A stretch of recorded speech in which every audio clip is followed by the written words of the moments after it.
Hello YouTube, my name's Chris, this is Bellatorius, my Affliction Warlock, and this is my guide to how to play the class if you're respecing or new to playing a Warlock. Hopefully this will be of a decent amount of help for you and really targeted at any audience who's quite serious about raiding and doing some raid style DPS. So, a bit of a background, I always used to play in the Cataclysm days as a Destruction Warlock, and learning Affliction really is essential if you want to do raiding in this tier, because it's the #1 DPS for our class certainly, and quite high for others. So we'll have a look first at the talent tree. Just a quick run through of the talents that I've got selected and the reason why I've got them. A lot of them need to be changed depending on the fight, and so it's quite important to understand where that is and which ones you want to have if you haven't got inscription and can change between them quite regularly. First one I have is Harvest Life. This is really just for picking up trash. It's quite helpful for taking them out. The second one you see there, the Soul Link, that's the one that you want if you're doing quite high tier stuff and single target, which will return an amount of health to you based on the amount of damage you're doing, and essentially is obviously quite important to your survivability when you're doing some raiding. Next one on the next tier, on tier 30, is the Mortal Coil ability. This is the only one to really go for. The other two are a bit situational and feel a bit more PvP related, to be honest with you. Mortal Coil, 45-second cooldown for 15% of your health.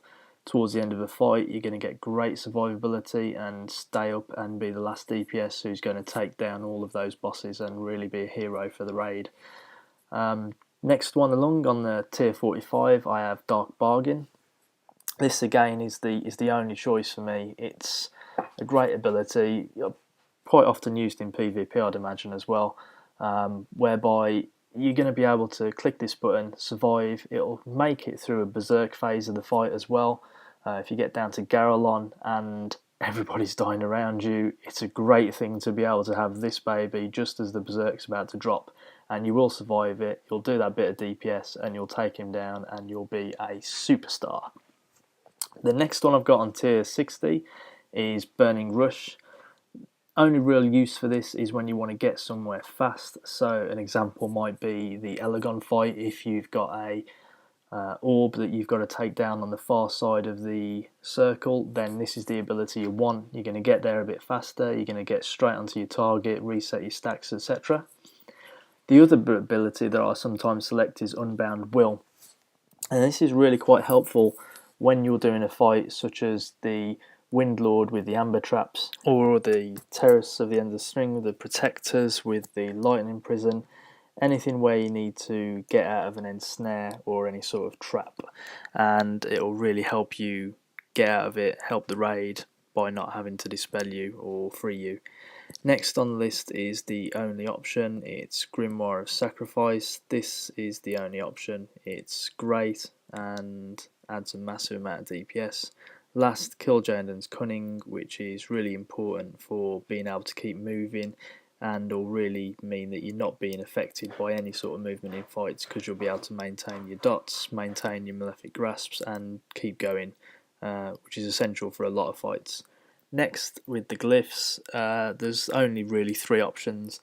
Glyph of Soul Swap for if you ever use Soul Swap without the Soul Burn ability. Soul Shards so that you've got your maximum amount of resource, and I tend to choose for my last one the Glyph of Health Stone, which just gives you a nice little buff on the amount of healing you can get from your health stones. Now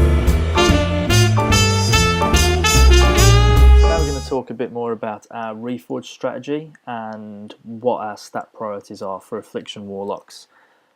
Intellect, obviously right up there as the #1 priority. Next, and almost on a par I would say, any red gems I generally go with a orange to split the intellect with a mastery. Next, mastery. Below that, haste, then hit, then crit. And a lot of you might be saying, well, shouldn't we be getting 15% for our hit so that we know we're never going to miss a spell on the boss? That is the case, but for Affliction, Probably less than some of the other specializations, especially destruction. It really isn't going to matter as much as it would for those classes. The reason being, if you look at my hit chance here, 10.94% or 3,379, which is over 1,000 below what it should be for my hit cap. Ultimately, in any raid encounter, I'm going to miss less than 10 spells. 10 spells as an absolute disaster for an actual boss fight. In real terms, it's probably going to be around about 3 or 4 spells as a maximum. And if you think about it, on the whole, with 2 instant cast abilities, it's not going to really affect my DPS that much, as long as I'm focused and I know and I'm aware of when those spells haven't hit, so I just cast them straight away. Ultimately, Pandemic means that you're going to have the option to refresh your dots well in advance anyway, depending on what trinket procs you might have. So leaving it till the last second really isn't what we're going to be doing with our level 90 ability. So if we go to drop Agony, so we maintain our 10 stacks and we miss, after 1 global cooldown, we can just spam it and get it straight up without losing the dot on the boss.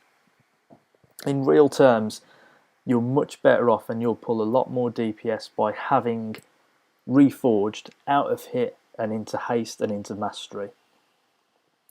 Mastery, as I said, very high stat. You want to even be forging out of haste and into mastery as much as you possibly can. Log on to Mr. Robot, do an optimize, and you'll see for yourself exactly which areas you're going to be best focused on. The next item I want to talk about is just about not having it ultimately down to the item level in terms of what gear you should be going for. Quite often, if you look at Mr. Robot, you'll see the gear ratings. For Affliction Warlocks, you can see 483 items that are actually higher than 496 items. Why is this, you may be asking? Well, it's because the items are built for our specialisation. A lot of people might be saying, oh yeah, but I can get this 496 item, but it's got crit, and crit is the lowest priority item you could possibly have. You want to be getting mastery and haste items.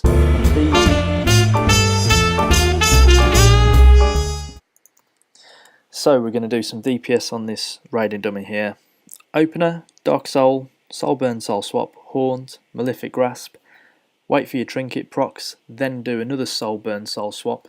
Waste a shard, but it doesn't matter, you're getting empowered dots up on the boss, they're going to do a hell of a lot of damage, and you want to leave those dots up now for as long as you possibly can, so loads of Malefic Grasps. Keep an eye on Haunt, you get a Soul Shard, might as well pop another one off, especially if you've got those trinket procs up still. And then it's just a priority system, replacing those dots and making sure you keep as maximum uptime on them as possible. You can see here I'm not going to use my Doom Guard ability. This is just literally base DPS you can do with just correct management of the dots. Wait for it. You see, I've already built up 3 soul shards there.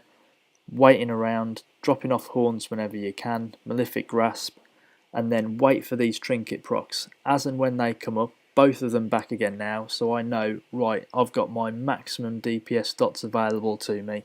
I'm going to get those refreshed on the boss as soon as I can without interrupting Malefic Grasp, and then that's going to do enhanced DPS on the boss. And then it's just down to how you want to manage your soul shard situation. Obviously when you get down to 20% left, then you want to start doing some drain soul abilities. You're going to generate a huge number of soul shards, and in this phase of the fight you should generally be popping off 2 haunts to every soul burn soul swap. So in this phase of the fight, obviously you can't see it with the training dummy, you want to be going haunt, soul burn soul swap, drain soul, wait until you've got at least 2 soul shards available to you, drop another haunt off, keep an eye on your dots and see how much time you've got left, do another haunt, another soul burn soul swap, drain soul. This is a key phase of the fight for an Affliction Warlock. You are going to do an amazing amount of DPS in this phase of the fight. If you're doing the Terrace and you're doing the Protectors of the End of the Spring, you're going to be doing a serious amount of DPS just through the fact you've got 3 bosses dropping down to that execution phase of the fight. So I hope you've enjoyed watching me going through these rotations, and new to YouTube, so hit like, ask me any questions you want, I'll be as helpful as I possibly can.